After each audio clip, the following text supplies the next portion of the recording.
I just came back from a trip to Bosnia. This was my first trip to Bosnia. It's been long overdue.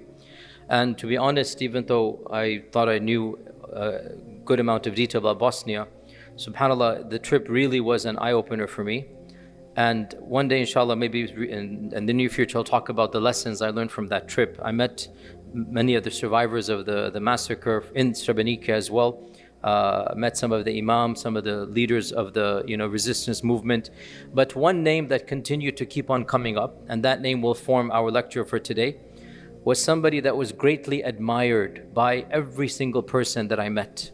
And that was the former president of Bosnia, and that is Alija Izetbegovic.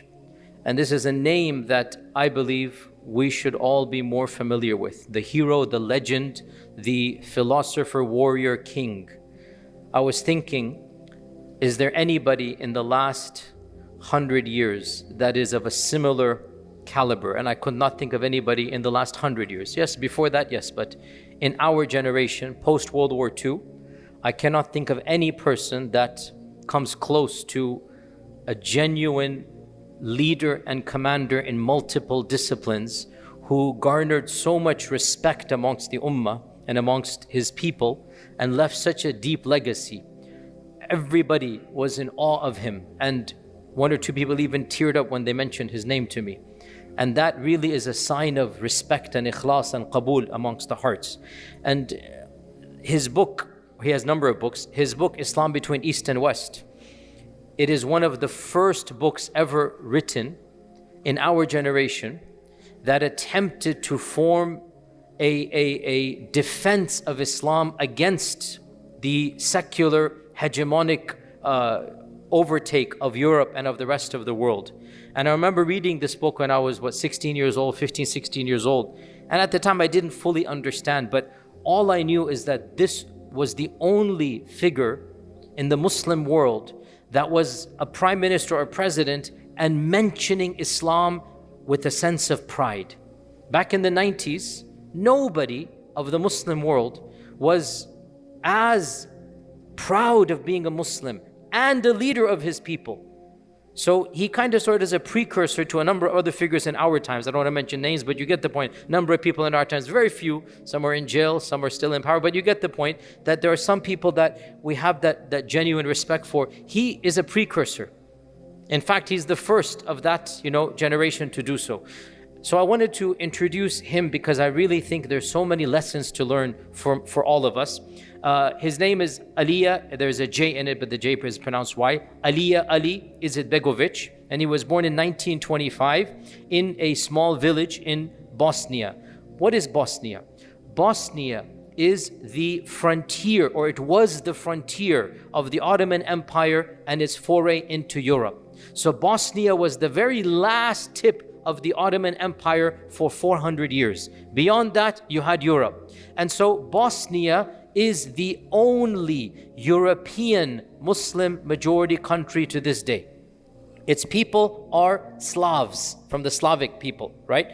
Its people are Slavs, and the Slavic peoples, they are one ethnicity, one group, but because of history, they divided only on the basis of faith. So you have the Orthodox, who are the Serbian, you have the Catholics, who are the Croatians, and then you have the Muslims, who are the Bosniak. Serbs, Croats, and Bosnians, same language, same looks, same features, same groups of people. But 1,000 years ago, 700 years ago, groups of people split up only on faith. People on one side followed the Roman Catholic Church. People on the other side followed the Eastern Orthodox, the Russian Church. And in the middle, there was a massive province that we now call Bosnia. These people slowly began to embrace Islam until they became Muslim majority under the Ottomans. It was an organic conversion, no forcing, they converted. So the Bosniaks are the only Europeans, once upon a time when there was Andalus, then we no longer have it, the only Europeans who are converted to Islam as a majority within its country. The Ottoman Empire was controlling Bosnia as a wilaya, as a province for 400 years, and then the Austro-Hungarian Empire took over, but they allowed Islam to be practiced until the Austro-Hungarian Empire collapsed. And then a country that every one of us who's above the age of 40 knows, Yugoslavia, came into existence. Yugoslavia, the land of the Slavs. Yugoslavia, the land of the Slavic people. So you had a whole bunch of different people under this new country, post-World War I, Yugoslavia. Yugoslavia became a communist country, harsh communist country. And they had a strict control over religion. And it remained this way until the collapse of communism and the death of its last communist tyrannical ruler. His name is Tito. Tito was the last communist ruler. He ruled for over 40 years with an iron fist. In this time frame, our hero was born. When Yugoslavia is now taking over Bosnia, and the country is now veering towards anti-religion, hating religion. He is born pre-World War II, and the Bosniak people remember their heritage. He never saw the Ottoman Empire because he's born in 1925. He didn't see the Ottoman Empire Vilaya, I'm saying. But his ancestors, he knows who he is. He knows his Islamic identity. And even in World War II, he begins political activism to bring about a sense of izzah in the Bosniak Muslims. He forms a party. At the age of 18, he forms a party called the Young Muslim Party. At the age of 18, he formed something called the Young Muslims. And it was just an educational job, no politics. He just wants to teach the Muslims to be better Muslims, to give charity. But the communist government found this to be a threat, and he was arrested and imprisoned for a number of years. And later on in life, he says that this was my first lesson, that Allah might bless you with a trial. Allah might favor you with a calamity. Because this was in the beginning of World War II. And he was imprisoned, and because he was imprisoned, he was not sent on the front line. Many of his friends, many of his other people died. And he said, I realized Allah saved me by putting me in prison. Because had I not been in prison, in all likelihood, I would have died. So he said, this was my first lesson, that Allah works in ways I won't understand. And something you don't like will actually be for your advantage. Allah saved me. I didn't know that in 1946. But 3 years later, when the war was over and I was released, and I realized, had I actually not been in jail, in all likelihood, I would not be alive. So this was, again, when you read he wrote an autobiography, I'm going to come to this, you sense iman from his childhood. So when he was released, subhanAllah, he goes and finishes a law degree. He becomes a lawyer, and he starts working in a law firm. He has a legal vocation, and throughout this time frame, his main concern is to preserve Islamic identity, because what was happening under communism, you all know communism, they don't like religion, right? And especially they don't like Islam. And so the communist rulers began shutting down the awqaf, shutting down the Sharia courts, shutting down any type of political agitation. Madrasas were all either shut down or severely controlled. Anybody who was deemed to be religious and young was monitored, no jobs, no upliftment. It wasn't as bad, so to be precise, Bosnia was not as bad as Albania and other places where religiosity was actually imprisoned. You would actually go to jail if you were religious. As for Yugoslavia, if you were religious, you wouldn't necessarily go to jail if you prayed in the masjid, but you wouldn't get a job. You wouldn't become a member of the party. You would not get any perks and encouragement. So also hijab was not necessarily banned, but again, there's social pressure. The elderly ladies, okay, but if you're young and praying, young and wearing hijab, you're going to get into trouble. And in all of this, he realized if he doesn't do something, the Islamic identity of his people will be gone in one generation. He began to realize, I need to save my people and the Muslim civilization by fighting this oppression in a legitimate manner. And in this environment, he wrote in the 1960s and 70s, he wrote a little tract in Bosnia, in the Bosnian language, called the Islamic Declaration.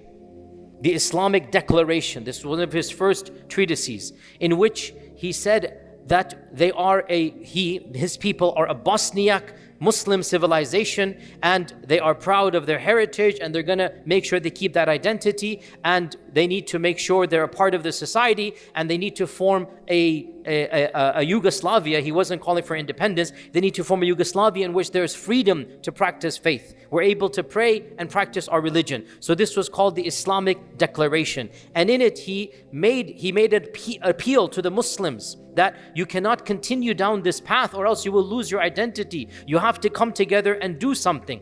And from this beginning, you sense in him a concern and a care for the ummah. All of this agitation was viewed with great concern by the government, by Tito himself. And he was taken to trial, and for the second time in 1983, there was a political trial in which he and 13 other people were jailed on charges of Islamic nationalism and of being a threat to the state. 1983, he was jailed once again for 14 years of harsh labor. Like he's gonna stand in the sun and carry stones for no reason. Like something demeaning, something that is meant to break his spirit. And that video, we have video footage of that trial, that it's amazing video footage, really, the bravery, the courage. Wallahi, when I saw that video footage, I felt a sense of shame that why do we only look at Nelson Mandela and others? Good for them, Nelson Mandela is also a brave person, but we have the Mandelas amongst our own. We have the brave people amongst our own. And he speaks with courage to the judge. And he goes, I have not done anything wrong except being myself, being a proud Muslim. And in 1983 he goes, and I am a Muslim and I am a Slav. Like he puts it, well, how can you deny this from me? I am a part of your ethnicity. I am a Muslim, I'm a Slav. I'm not doing anything illegal, but you perceive me to be a threat. And whatever is considered to be illegal, it is your imagination. So he speaks with courage to the judge and he takes his sentence. In his autobiography, he writes, this was a very humbling lesson for me, that all of the theory and talk of being proud and whatnot, now I'm in jail, my dignity is taken away, I'm being somewhat tortured, I have to do manual labor, and that is the test of my words. He's writing this. Allah's testing me. Am I able to live up to what I preach to the people or not? Like, it's a very good autobiography that he's written. I'm going to come to this as a while. So in this time frame, he also writes his most famous, one of his books as well, not his most famous, one of his books is called Notes from Prison. He would actually write on smuggled pieces of paper, on napkins, and people would come visit him, he would hand them that, and they would go and they would publish it. And it would get published in the world. Again, if you are above the age of 50, you might have some vague memories of this, but he became a national celebrity across the globe while he was in jail, especially the Muslim world. And his letters were being published, and they were eventually compiled in a book called Notes from Prison. He has a book called Notes from Prison. And in that time frame, he began writing his most famous book while in jail, and it is called Islam Between East and West. Everybody should be aware of this book, and it was actually published, it was translated to English and published in America by American Trust Publication, ATP, ISNA. It was published by America in 1984, and it became a bestseller. I have that copy still to this day. It became a bestseller, and across the world it was read, and it generated a lot of, compassion and writing letters on behalf of the government. That PR actually caused him to be released early. SubhanAllah, there's an anecdote here that the government pressured his daughter to come to jail. And the daughter basically said to the father that the government is offering you clemency, forgiveness, with the condition that you go quiet and you apologize for anything you have done. You just say, I'm sorry, I made a mistake, and you go quiet, right? And SubhanAllah, can you imagine harsh labor? And he has no idea what the future is going to be. Remember, at this stage, who is he? Nobody knows him. Maybe a few people know him. At this stage, he's not the president. He's just a prisoner, right? And he refuses to leave he said, I didn't do anything wrong. What am I going to apologize for? To do what? That I'm a Muslim? That I'm a proud Slav Muslim? What did I do wrong? And he refused to go out of jail.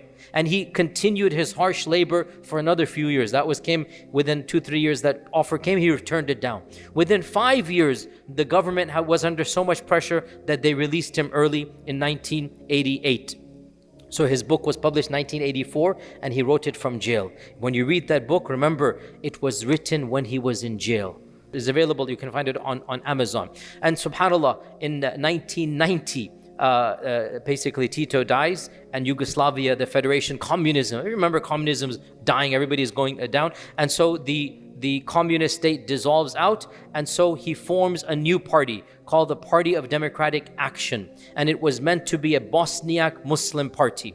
And when the elections were held in 1992, he wins with a landslide. And he becomes the president of the Bosnia and Herzegovina, the new nation that is formed, the collective head of state. Think about this. A few years ago, he was doing manual labor in jail, and now he becomes the president of the free country. We should know this name. Like, unbelievable how from jail being tortured, within 5 years, now landslide victory. The people love him. He is given the mandate, but the Croats and especially the Serbs, they rebel and break away. Even though he won with the majority, right? The Serbs have a hatred, which I one day need to talk about this. Wallahi, that's a whole different topic. I just came a few days ago. May Allah protect that land. You know, we say that Gaza is happening. We know that in other places, Uyghurs, in BJP in India. I did not realize that in my analysis, everybody knows this now, that region is volatile as well. And one spark, and it's going to start all over again. The level of sithering hatred that is still there, it was eye-opening for me. It's not gone. And the stories that I heard and the witnesses, and there are still towns. I visited a town, not all towns, but the town that one of the towns, there is still segregation, not black and white, Muslim-Christian segregation. This is a Muslim school, that is a Christian school. They don't study together. I was going to get some coffee. You know, I'm a coffee addict. It's halal to be a coffee addict. I get my coffee in the daytime. I was walking in and the guy said, no, don't go there. Why? That is a Christian coffee shop. If you go there, they might give you trouble. Like, what? You have to go to that one that's a Muslim-owned one. And this is 2 weeks ago, 10 days ago. I said, this still happens in the world? It's like, no, you're not. He said, you're not physically under danger, but we just don't want any issues to happen. Can you believe this happened to me a few days ago, right? There's no you're not going to kill you, but we just don't want to cause any issue. We don't know what's going to happen. This is happening right now. Complete segregation in these small little villages and whatnot, that Muslims on one side, Christians on another, they don't intermix, they don't live together. There's literally an almost invisible wall. And even in other places, in Mostar and other places, it's not as bad, but the division is still there. And the anger is there, and the stories are there, and the genocide, and the people that it happened to, and the people that were killed, their families, and the people that killed, they're still walking together. Can you imagine? Unbelievable. So my point is that hatred that exists in the hearts of that group, I saw it with my own eyes, and we saw certain things as well. And in 1992, the Serbian, Milosevic and others, the Serbian community basically walked out of parliament, broke away, and said that we're never going to accept a Bosniak as a president. We need to go back to the original Slav kingdom, which was a Christian kingdom. And we will not accept, and he called Alija and Izetbegovic, he called him and the Muslims, he said, we're not going to accept the Turks and Turkic rule. Even though they're Slavic people, they're not Turks. These are Slavic people, right? But the word they used, we're not going to accept the rule of Turks. They call them Turkish, even though they're not. They're Slavic people, but the hatred they have of Islam in that regard. And so they broke away, and one thing leads to another. We'll talk about the history of Bosnia maybe another day. As you're all aware, in 1992, Bosnia, the entire region, it entered into one of the worst civil wars since World War II. One of the worst civil wars since World War II. And the Serbs were the ones who were primarily in the military, and the army generals in Yugoslavia, and the army generals and the people in the government in Yugoslavia were Serbs. So when Alija Izetbegovic is elected the president, the army is Orthodox. And so when they break away, they took all of the arsenal with them. So the Serbian group had the remnants of Yugoslav's army. Yugoslavia's army was fourth largest in all the world. The fourth largest army was Yugoslavia. When Yugoslavia breaks up, who gets all of that equipment? The Serbs took it away. The Muslims were not given power in communist Yugoslavia. The Muslims didn't have the positions. So when the breakaway happens, the Muslims are left with nothing. That is why if you see any pictures, you find the Muslims who are fighting, they're dressed in regular clothes. They have handguns. And the Serbs are the military fatigues, and they have the machine guns and the armed tanks and the weapons they have in the hands of the Serbs. So in that time frame, the entire country goes into civil war, and this was, as I said, one of the worst genocides and wars since World War II. Alija Izetbegovic becomes now a diplomat par excellence. He begins traveling around the world. He comes to Europe. He meets President Clinton. He goes to the UN, and he keeps on telling them, intervene, stop this bloodshed, or at least give us weapons so that we can defend ourselves. And if you remember what happened in 1993, 1994, right? The UN refused to even give weapons to the Bosnians. They did not even allow, they put an entire arms embargo. If you remember, Clinton put an entire arms embargo in an area where genocide is taking place. One side has the weapons, the other side does not. And what the claim was, putting weapons is going to actually make the situation worse. And that was when, for the next 2 years, basically, there's a young child that's missing.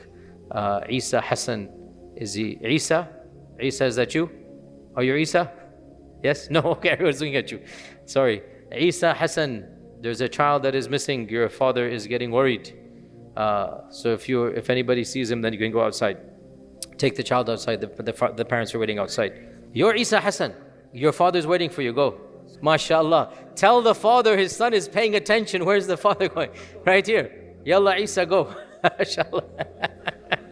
MashaAllah. The child's benefiting and the father wants to go. Alhamdulillah. You shall tell the father to come in rather than taking the child out. Alhamdulillah. MashaAllah. Front row paying full attention. Right? MashaAllah. Allah bless. Alhamdulillah. MashaAllah. This gives me hope for the future. This gives me hope. MashaAllah. Alhamdulillah. So in 1992, the civil war begins. For the next 3 years, as you should know,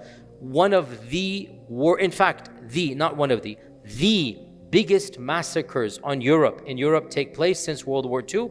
And of course, the single greatest massacre was Srebrenica. I visited Srebrenica, saw the museum there, saw the graves. There's video footage, I'll put it online soon, inshallah.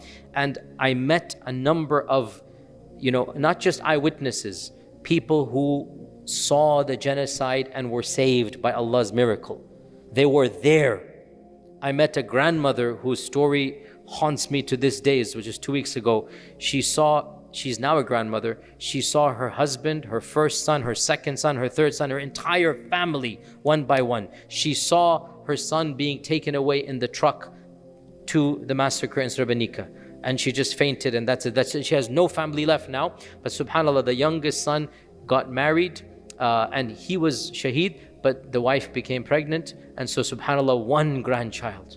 That's why I say grandmother. One grandchild remains, subhanAllah, right? Allah's, but and the stories, she was telling us, she visited our group, she was telling us that, the year before when her son got married, she invited all of the friends and neighbors, the same Serbian neighbor that she invited to attend her son's wedding, eating food, eating cake with them. That same neighbor tried to kill her.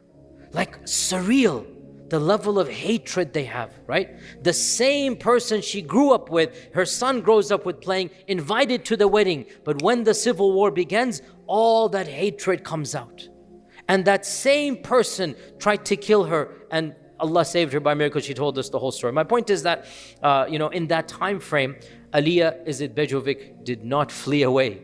He did not even go to a safe spot. He remained in Sarajevo. And Sarajevo was under siege. It was the capital. It is the longest siege of any capital for the last 500 years. Sarajevo was surrounded by the Serbs. And Alija Izetbegovic remained in Sarajevo along with everybody else. There was a complete no food, just like Gaza, literally just like Gaza. Destruction everywhere, no food, no water, no electricity, no gas. All the people are in the city. You know what I found surreal? Like we read about this. Sarajevo is like any city, like Plano, like any Plano. That is like Sarajevo. It's a European city. You don't think about it. It's like a normal city, but in 1993, it became the place of civil war. Wherever you go, you still see remnants of the mortars, the shots. You see bullet holes with my own eyes, more bullet holes I can remember because they haven't finished all the construction.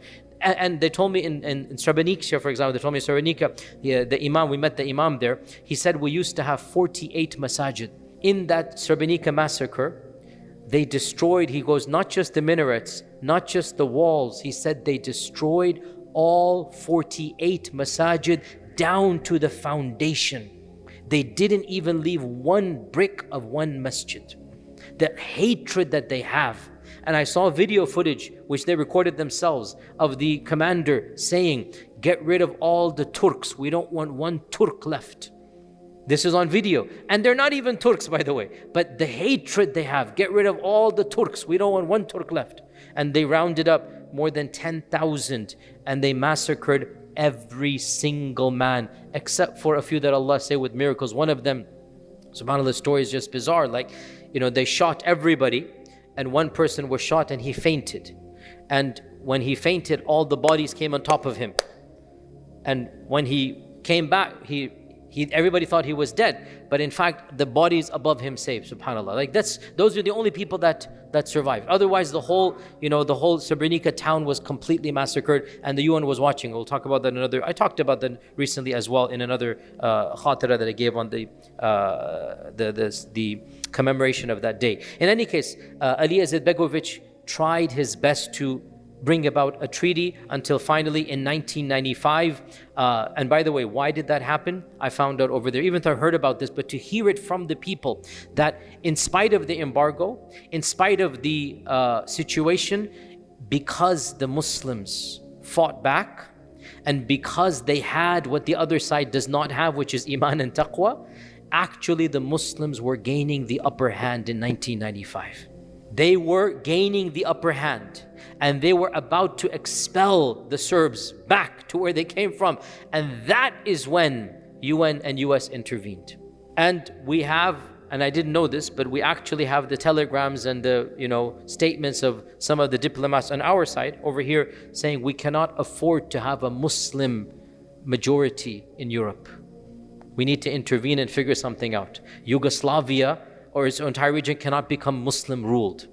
And that was when Clinton and others intervened and okay, we're going to carve it up. These guys don't know anything better, divide and conquer. Well, like the same tactic, they just don't understand. Just cut it up and divide it into pieces. They cannot think anything besides this, So that was the plan that they had. Just divide it up and this is Bosnia, this is Croatia, this is Serbia, and everybody gets a little piece of the pie, thinking that's going to solve the problem. It's not going to solve the problem. It's going to just simply delay, which is what we're seeing right now. So that's why we have all of these little countries. The Balkans is now split into multiple countries with the assumption that you're going to solve the problem. That was the Dayton Peace Accords, and Alija Izetbegovic very grudgingly accepted it. And he writes in his memoirs, he writes that, to this day, I do not know whether a just war is better than an unjust peace. Like he was very troubled by what happened. Do we continue fighting and people are dying and being massacred? It's a just war. Or do we accept some peace, but it is an unjust peace? And so he writes, to this day, I don't know what is better, a just war or an unjust peace. And grudgingly, he accepted the Dayton Peace Accords, which again, divides the country into all of these different zones. And once, of course, that happens, he resumes his presidency. He's elected into office again with, massive, and then he voluntarily resigns because of health reasons, and he passes away in 2003 at the age of 78. He wrote a number of books, and we just mentioned 3 or 4 of them. The first one he wrote was the Islamic Declaration. When he wrote this, back in the 60s and early 70s. Then he wrote Islam Between East and West. And this book, what it does, it is a unique, it's like you sense from him, the only person I can imagine is like Iqbal, but also a king. So Iqbal never became a king or but this is now, he became a president, right? So imagine a philosopher who's also a politician and who's also ruling his country. So Islam between East and West, look at the title, Islam between East and West. That's what Bosnia is. Bosnia is literally between East and West. And in it, he wants to defend Islamic civilization and basically make the claim that the only successful community in the world is a community that is faith-based, believing in Allah and wanting good for fellow man. And he says only Islam can provide this. And of course, that's eventually what happens when he becomes the president. He also has notes from prison, as I said, and the last book that is very difficult to get hold of, I actually don't have a copy yet, but I just read summaries of it online. It is his autobiography. It is called Inescapable Questions, Autobiographical Notes. It is out of print. I've tried to get a copy. If anybody does have a copy, if you don't mind lending it to me, and then I'll photocopy and give it back to you. Inescapable Questions, Autobiographical Notes. So to conclude, I have other points, but again, the time is limited. What makes Alija Izetbegovic so unique? I'll mention 5 points. Number one, he was, for his time frame, the only European intellectual writing as a proud Muslim and defending Islam, even before he became a politician. There is nobody in the 60s and 70s, through and through European. He is European, he is Slav, he is Bosniak, who is defending Islam in such a manner. And he's talking about the notion of civilization being based upon Tawheed. That's the main thesis of the book. To have a civilization flourish, you must have Tawheed. Believe in Allah subhanahu wa ta'ala. He has this notion of vertical and horizontal. You must have a vertical component and a horizontal component. That's how he puts it, right? You must have a vertical, straight up to Allah, and a horizontal, helping mankind. And both have to be together. And he goes, some in the East, like Buddhism, only have the spiritual. Others in the West, like America, only have the horizontal. To successfully have a civilization, you need both here. So that's the first point, is that faith-based intellectualism. Second, that I find in him, moral courage and discipline. Twice imprisoned, hard labor, confined, almost physically tortured. And in that prison, he writes some of his best books. Can you imagine? It's difficult to imagine. You are working 14 hours a day in the sun, holding rocks, moving up and down. How do you find the himma, the courage, the acumen to go back to a jail cell shared by so many people, find a napkin, find a piece of it, and write a book that's going to become a bestseller in America? How do you do this? This reminds me of so many other giants like him, but in our times, who do we have? So the moral courage and discipline. Another point that we have, like I mentioned this multiple times, he's a philosopher, warrior, king. His book really is original. He's an intellectual, he's a thinker. He's also a warrior. In the Srebrenica, in the Sarajevo, he visited the Mujahideen multiple times. There's multiple video footage. He's encouraging them. He stays with his people during the battles. He stays in Sarajevo. He's at the front lines. And of course, he's a king, meaning he's a president, he's a prime minister. I can't think of anybody else that is similar to him in our entire generation, where you have the mind, you have he was too old to actually fight. He was in his 60s, but he encouraged and participated as best as he could. He stayed with his people as a general. This is what I'm trying to say. And obviously a diplomat as well. And final point I'll mention, one point he always brings up, the Bosniak people. He's a clear sense of pride. He says, we are Muslim and we are European through and through, and neither identity can be taken away from us. We are fully Slavs, we are European, ethnically, language-wise, culture-wise, and we are also Muslim. We represent a bridge between the East and the West. And he was proud of who he was, living publicly as a Muslim, committed to Islam, very concerned for his people, and Allah blessed him with an acceptance amongst all of his fellow Bosniak Muslims. So he was genuinely a person who combined between intellectual rigor,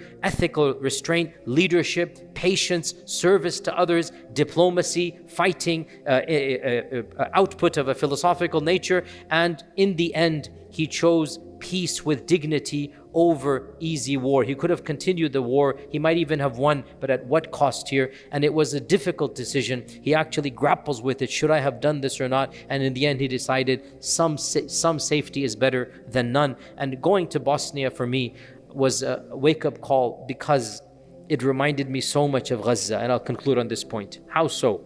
When you see the cities that I saw, the towns especially still in shambles, some of the small towns, still the buildings are dilapidated, it wasn't built up. But Sarajevo is thriving and flourishing. And we went to Srebrenica, we met the Imam over there. And the Imam said to us that, as I said, we had 28 masajid, right? Every one of them was completely destroyed. Right after the massacre, he said, there were 0 Muslims in Srebrenica. 0.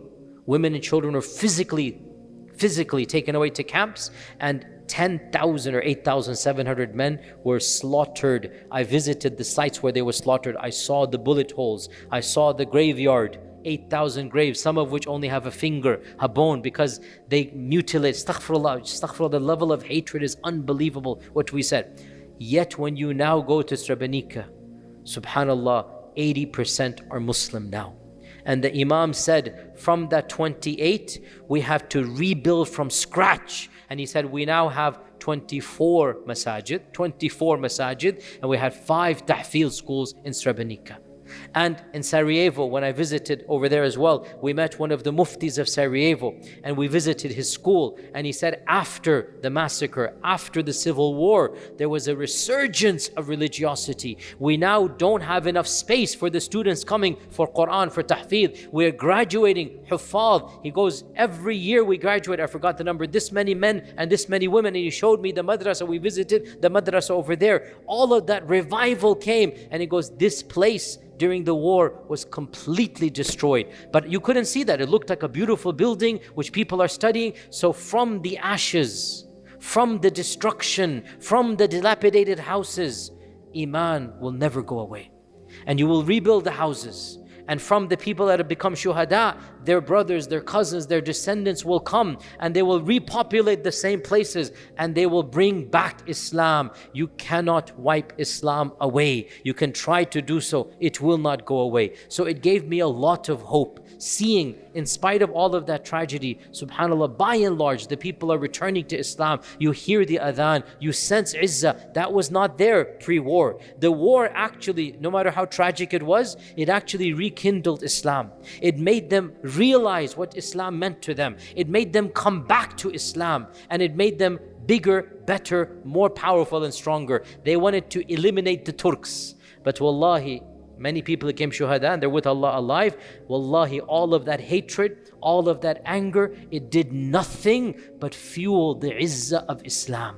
And it actually encouraged the Bosniak people who were actually maybe a bit far from Islam in the days of communism. They maybe had gone away from Islam. What happened revived and rekindled, and they're now coming back to the deen like they could never have come back. This inshallah ta'ala we will see in Gaza as well. Gaza will come back bigger and better and stronger. Our Palestinian brothers and sisters will demonstrate for us the resilience of Islam, and Allah subhanahu wa ta'ala will protect His deen. May Allah subhanahu wa ta'ala forgive all of the shuhada and grant him firdaus. May Allah Azza wa Jal bless Alija Izetbegovic in particular and grant him firdaus for all that he has done. And may Allah allow us to serve His deen. Wa jazakumullah khair. Assalamu alaikum wa rahmatullahi wa barakatuh.